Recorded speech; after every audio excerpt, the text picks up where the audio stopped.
Hey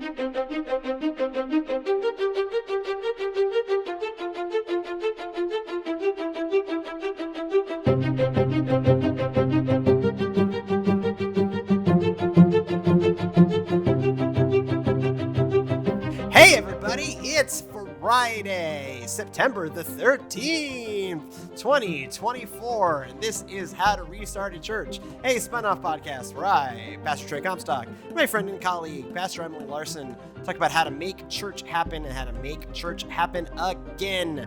This week, we are going to talk about what on earth do you do with small churches?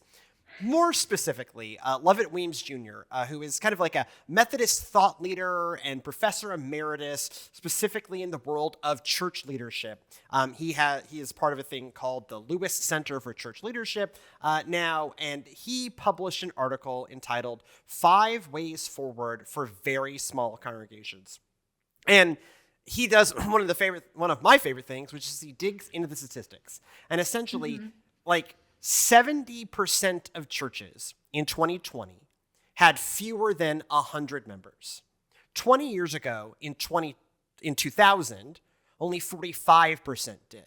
Another interesting stat in this is that 9% of churches have over 360 in attendance or more. Only 9% have a worship attendance of 360 or more. And that 9% of not small churches constitute like 91, the vast majority of church attendance. And so more than half. More than half. More than half church attendance is in the top 9% of large churches. And so 91% of churches only have less than 50% of overall church attendance nationwide. Brings in another thing. So the median, this is like medium church size by denomination. And he looks at Christian Church, Disciples of Christ, Church of the Nazarene, Episcopalians, Evangelical Lutherans, United Church of Christ, and the United Methodist Church. So those have median church sizes all declined drastically, such that in the United Methodist context, in 2000, the median church size was 53. Now, the median church size is 38. That means 50% of United Methodist churches have 38 or fewer people in attendance on a week-in, week-out basis. So one of the point he's making with the statistical analysis is something that we know intrinsically, and you and I, as we'll talk about as this episode unfolds, know personally. There are a lot of truly small churches. We've talked about before that nationwide, the average church has about 70 folks in attendance, which that tracks this data too, right? If only 9% have 360 or more, and 91% have less than 360, right? Like that, that's this track. That's right? a big difference. Yeah. The big difference. The average church is about 70 in attendance, and it is all skewed very, very small. And often, but not exclusively, very rural. And so Lovett Weems is not just, doesn't just do what we do sometimes and report sad statistics, but these are real, right? Like, not only are there like a ton of small churches, the percentage share of the number of churches that are small churches are growing. And so he offers 5, as the article title implies, 5 things. And the first couple are just kind of remember to be hopeful about this. Remember, you are not alone. You're not alone. So the first one is you are not alone in this.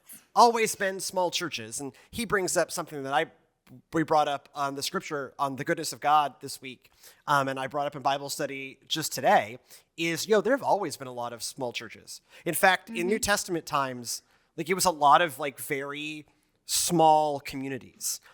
We didn't start becoming giant outside of medieval cathedrals until this century, right? Most folks throughout Christian history went to relatively small churches. And so this is not a new way for the faith to happen.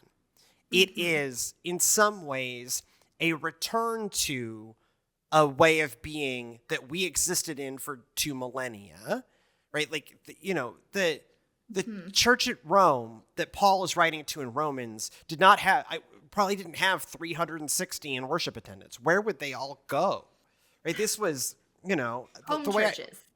the These way were I gathering in people's homes. Yeah. right, the way I phrased it in Bible study today. We're recording on Tuesday. This is going out on Friday.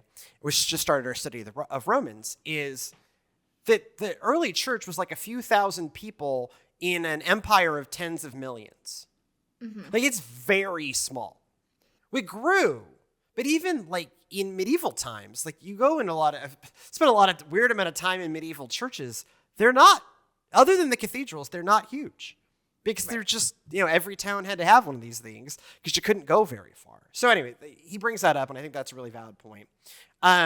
Also, the second thing is to just celebrate what small churches do very well. Like, in those intimate connections, there does, and we've seen this play out where like the people who are there more regularly, feel much more closely connected, and even per capita give more. Yes. Often not enough, but the not enough doesn't come from a lack of faithfulness. In fact, the church still exists at all is a story of faithfulness. Yes. And then he switches to the okay, so what do you do? Other than recognize that this isn't new and recognize that there's a lot of good that is happening here. One is make the changes necessary to stabilize finances, to which I simply want to say, you first, Lovett Weems. Yeah, sure. Yeah, man. Great. It's Go for it. Make sure that your costs are in line with your regular amount of money rather than relying on extraordinary non-recurring things. And he's right. Also, you first. Okay, joking aside, yes, he's absolutely right. That is not something we can do as servants of Christ right now. This article really isn't about this church. And I certainly, I have been a part of leading small churches that had that balance, right? That could basically afford to operate. In fact, that is, in 2019, was it 2019? You and I, ended up leading an additional church where we were offered 2 churches, right. Springfield United Methodist Church and Union United Methodist Church. They had previously been part of a 2-point charge that was, circuit managed by circuit of 2 churches managed by one pastor. That pastor was retiring, and so something needed to happen with these churches. One was self-sustaining financially, one was not. One had maintained their building, one had not. And we made the difficult decision that we could only take on the one that was financially self-sustaining. And so, Springfield, they left the denomination, so I don't know what they're called now. But what we used to call Springfield United Methodist Church was able to weather that particular storm because of their expenses were balanced against what they were able to make, in their case, on recurring giving from the folks who were committed. It made a difference in their this is not shocking, but I have seen this play out that makes a difference in their ability to survive. Yes. It was a very difficult decision at that time, but yes, the fact that Springfield had very faithful givers, but that especially that their budget was proportionate to what those givers were, and that they were able to maintain their building and not defer maintenance. All of those things played into that factor. Right. That if a lot of these churches may never become huge, that doesn't necessarily matter as long as a couple of things. One, that they're being sustained, and 2, that they're thinking about a generation beyond them, the current generation present. If we tell the story of servants of Christ, that's one of the things that this church did not do well for decades, is think about what is the next generation to be a part of this church. And the tiny churches that do well have that thought of, can we sustain ourselves right now? And, some of them really can. That's the costs to run that kind of operation are far lower just far lower. That helps Yes. when you keep all of that in balance. But then also think about and that's the kind of his next point, is identify one pressing community need that matches a congregation's strength. We've talked about that on this show before. Find that one thing find your niche. Find that one thing you're good at and do it. There was in some leadership class I sat through, not taught by Lovett Weems, but could have been. They talked about maybe your church is really good at caring for really old people as they're dying. That some church that we learned about, their mission was no one in this community dies alone. Yes. That's powerful. That's beautiful. Yeah. That's beautiful. That's amazing. Maybe it is you run the community food pantry. Lexington United Methodist Church, which is now kind of big enough to not fit into this discussion, but one of the things they decided to do is they're right in the middle of town. They were certainly more welcoming than the local Baptist church, which was the other, and the local Missouri Synod Lutheran Church. And so they just kind of became a hub for a lot of community activities. And out of that, being this the way I phrased it was church at the center of the community, that made a huge difference in who that church knew and the long-term vitality of that church. That one of the things that has led Lexington to survive and sustain and now thrive is they really had an eye for, we're centrally placed in this tiny town, and we have an open enough nature that we can care for this town and be a part of the life of this town. And so it meant that we hosted the Lions Club and the Cub Scouts and the Fifth Quarter. And, I was leading the effort to run the community Christmas play and tree lighting and we had a booth at every fish fry and festival, whatever. It was a fundraiser, but we were there in the center of things. And so when the local daycare needed to expand and the Baptist church turned them down, Lexington UMC with only one vote against in the leadership was let's host this daycare. We have a space we don't need. And that meant income for the church and meant that the daycare was able to expand. There's only the one daycare in Lexington, Texas. And all of that was because Lexington was really clear about what they were good at, and what they were good at was being a community hub. It can be as varied as that. Anything. Mm-hmm. One of my favorites in that vein of it can be whatever you're good at was a tiny small church did not wish to grow super large.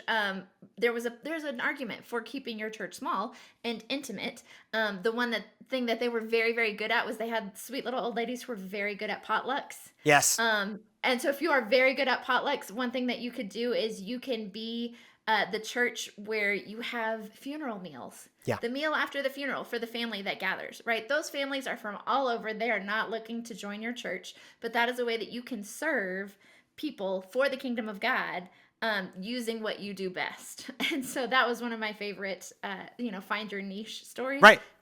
Be that person.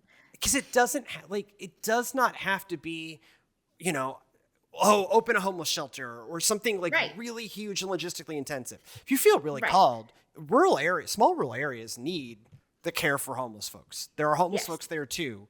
It just looks different, but it doesn't even have to be as big as a food pantry. It can be not about a program, not an explicit charity program. It can be as simple as every funeral meal around here we can take care of. We can care for folks in their last days. We can open up, have an open it can be whatever, but it needs to be something. And I think that's the advantage of having a small and intimate congregation is because you can be so invested in the lives of your community, because your congregation is invested in the lives of each other as well. There is a real level of care there that is very deep, very intimate, and needed in the kingdom of God. Well, and assuming your finances are doing okay, you can offer a lot for a little. Yes. That you can be generous. If you can't be generous financially, you can be generous with your space because your space is largely paid for. This is one of one of our challenges as a congregation is often we cannot be that generous because we are so often financially up a creek without a paddle. So that when we do have those opportunities of like, oh, your event needs tables, great. I can't sponsor your event, but I can haul tables over for you. Yes, absolutely. Oh, I can't give money to this organization, but do you need to make like 300? I did this weekend. Do you need like 300 copies so that you don't have to pay staples? Great.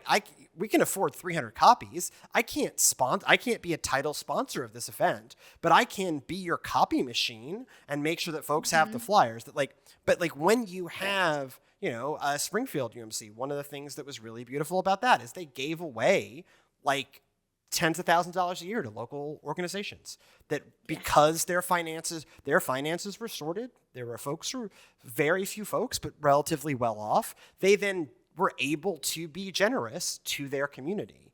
And that is the gift of stable finances in a small environment. Yes. And so the last point he makes, and I think it's one that you and I can expand on quite a bit, is connect with churches of similar size. And he frames it, Lovett Weems frames it as like, share ideas, understand you're not alone, and all of that's important. What we have done previously, and in some ways continue to do, is literally pool resources among other tiny churches. And so we've talked about this in the show some before, but to kind of lay it out a little more explicitly, when we were in Palestine, the two of us, Scott, who's now on the goodness of God, and Brandy, who's Sister Brandy, who's been on the show before, we, between the four of us, had official care of it was like, I don't think it was ever 6 at one time. 7. But it was like a total of 7, and we maxed out at 5 at one time. And all but one of them had a worship attendance of less than the United Methodist median of 38. So, Springfield had like 10, Wesley Athens had slightly less than 20, St. Paul's had like 3, and then Titus and St. James were, in that same like less than 20 kind of frame. And the network was about a 60-mile radius. It was massive. It was a circuit ride for it was sure. A circuit. It's a good thing we're not on horseback anymore. It's why Scott and I have these. You notice that very careful viewers of the video version will notice Scott and I have the same tattoo, and it is because in honor of this season. Because and we didn't set out to build that model. It is just churches kept landing in our laps. So it started with we were able to kind of get Grace Church, the people of the Second Chance, kind of pointed back in a relatively healthy direction, and we did that in about a year. And so we were able to bring you, Emily, on staff 3/4 time, which made a huge difference in terms of our capacity. And so then we were called, or I was called, but it was really not about me, of hi, do you want to take on 2 more churches? No, but sure. And that's when we closed Union, and Springfield came on. And then Scott became a licensed local pastor. And so he had responsibility for a church, but he was still working full-time in the prison. Oh, he was still teaching. He was still working full-time. Yeah. And his church, the small church he had then, had almost no resources. But in Grace had a copy machine. I had to plan worship, whether it was for 1 church or 5. And so we started, and then Brandy started helping us out at Springfield. And so at that point, it was 3 churches. And then Scott moved to Wesley Athens. And so then Brandy ended up at St. Paul's. And so then there were 4 churches. And then we closed St. Paul's because Brandy got sent to Titus and St. James. And so then we were at 5. And it all just but Brandy was working full-time at Walmart. Scott was teaching and then working in the prison as a therapist full-time. You and I had to do a lot of this work, whether it was for 1 church or 5 churches. And so we built this collaborative model where sermon planning, uh, worship planning, bulletin printing, and general troubleshooting was all Choosing done. hymns, all Yeah. of it. Yeah, I mean, you have to do it anyways. We just did it for multiple churches. And so we The could make, artwork, the graphics, all of it that you made went so much further that way. and so we could increase what all of these small churches were able to do in a way with still giving each church like their own pastor or pastors. It was a little strange at Springfield, but everyone had like a point person or two that they could build a relationship with. This wasn't, mega church multi-site video sermons. This was Right. everyone was getting a sermon tailored for them. Everyone was getting a worship experience tailored for them, but we could share resources. And so if like Grace Church had a thing that one of these other churches needed, we could loan it out. We could make sure they had access to it. And so everyone was able to get a better experience for fewer resources expended. Well, and it worked the other way around for the smaller congregations, this kind of hub and spoke model of sending things out. It also brought volunteers in for, like, say, our pumpkin patch that was a huge month-long event at Grace. People from the other churches from Springfield could come and volunteer and bring their grandkids and experience worship out there as an extra, added value experience for them, for that congregation that they would not have had, because you don't need a huge month-long pumpkin patch for a tiny congregation, but you can still come and experience one with your sister church, right? With this hub and spoke kind of model. And so it was not just because I've been through some church mergers in my life, and we live in the result of one right now.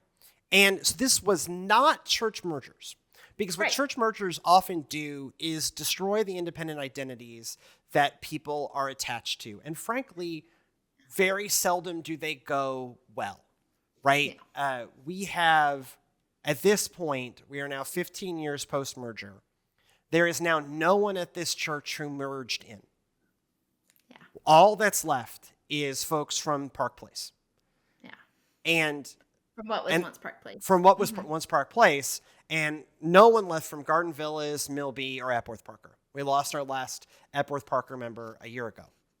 So, and I was part of the merger of Christway and Cokesbury, which did work out and is now Crossroads United Methodist Church. It's been open for 9 years as a merged congregation, and that worked. But I'll tell you, it was a very difficult first year, because, and this was also doing it across ethnic and cultural lines, and so that raised the degree of difficulty on the dive. But church mergers, particularly because they eliminate those independent identities and independent traditions, often very difficult.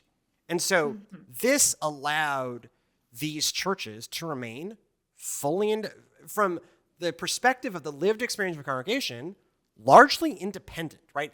Like Springfield didn't really become a second location of Grace. We had to treat it, we had to functionally treat it that way because it's the only staffing way we could do it.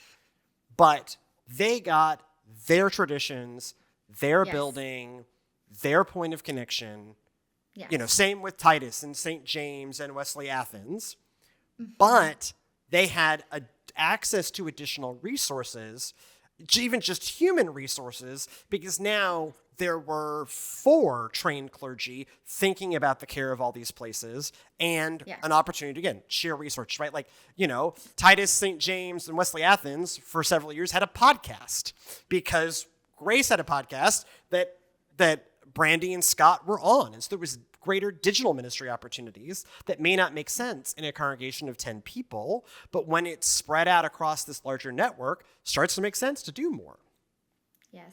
I think that also helps with another thing that we've talked about on this show a lot, which is pastor burnout. Yeah, Right? absolutely. If we needed a break, you are not alone on your island, trying to lead a congregation. If you have to be out sick one day, you had other people to call upon and say, without having to, call on just your worship leader or your lay leaders, which you should be able to. But you also had, other clergy that you could say, I can't do this week. Can y'all please spell me? Or, Yeah. hi, I need a break. I need a vacation. Yeah, we could all Let go on me. vacation. We could all go. We We could could all be all do those sick. things. We could all go Mm-hmm. on paternity and maternity leave, and Yes. we had that support system. Actually, Glenn, who we followed at Springfield, would talk to us often about there's no support structure. Part of why I'm retiring is I want to enjoy my retirement. I can't take a single week off. And I'm like, word, dog, no, I get it. Yeah. And what this model let us do is that, I have been the pastor in the woods by myself. Yes. And I was blessed at Smith Chapel that there were some lay folks that could cover me when I needed to go on vacation, or I needed to go to Brazil for work or whatever. There was enough that was, that even when I got there was right at the median and is now, but by the midpoint was above the median. And so that was more like a church of 40 to 70 people, depending on, where we were in the timeline. So there's a little more, Yeah. but even there, there was no, when I was first needed to miss a Sunday when I was at Lexington, where I also had a tiny church, Blue, United Methodist. And I emailed the district office, was like, hey, who could cover me when I'm going to be on vacation? I'm like, oh yeah, we'll send you a list. They never sent me that list. Because who knows, that list may not even exist. Because it's it is, yeah, you're right. One of the things that made that survivable for all of us is we had each other. We were not off in the woods by ourselves. And so it was a lot less isolating and a lot more just lifestyle sustainable, because there were backup plans when it can't be you.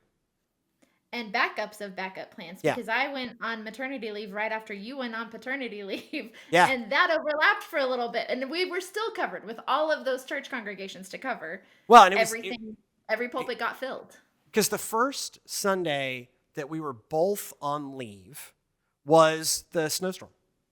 Mm-hmm. And there was still a service that happened for all of the churches. Now, it couldn't go anywhere, but it was filmed at Grace and then sent out to all the other churches. And that was, and the person who the denomination sent to fill in for me couldn't make it yet because of the storm, understandable. Right. And yet there was still worship. Now, partly that's because at any team that I've led, you get ground into you that you never cancel worship. Right. That, I'll tell the story that I drove through Hurricane Harvey to make sure that a worship service happened. So you don't cancel worship, even major natural disaster. If someone else is going to be there, if there's a chance someone else is going to be there, you don't cancel worship because you don't know when someone's going to give their life to Jesus. It's just maybe not the healthiest instinct I have, but it is one that I have ground into, y'all. And so they did. There was worship. And that was made possible out of this model. And I appreciate Lovett Weems' bigger point here that there's real value in this kind of ministry, particularly when it's financially sustainable. Yes. But I think in our lived experience of running a lot of tiny churches over the, and for me, between my pastoring and consulting work, I've worked for a ton of these churches, and in greater resource sharing comes huge benefits for everyone involved. There are a lot of truly lonely pastors out there. Yes. And I have felt that, particularly my first appointment, where, because that's one where Sydney, my wife, was, living most of her life in Atlanta, and I was splitting my life between Atlanta and Tunnel Hill, which is 90 miles north. And so a lot of the time, I was just alone in the house in the woods, without even neighbors in view. And that can be, and the previous pastor offered me no help at all, hid the keys from me. And I had very little support just out there as a 27-year-old city boy out in the woods. And I think that experience for me has really shaped my push towards these more networked things, because the first few months of that were really rough. And even once I got going and got to know the congregation, like it's still like, it's really isolating. And that's where a lot of clergy trouble comes from. And one aspect of this that we maybe haven't said out loud yet is that, because we've been giving a lot of the viewpoints from the pastor's perspective, but from a congregation's perspective, I think that there is an argument to be made for small congregations, Yeah. For small churches, for the person who, like my husband, who has PTSD, for whom going to a megachurch will never be comfortable, right?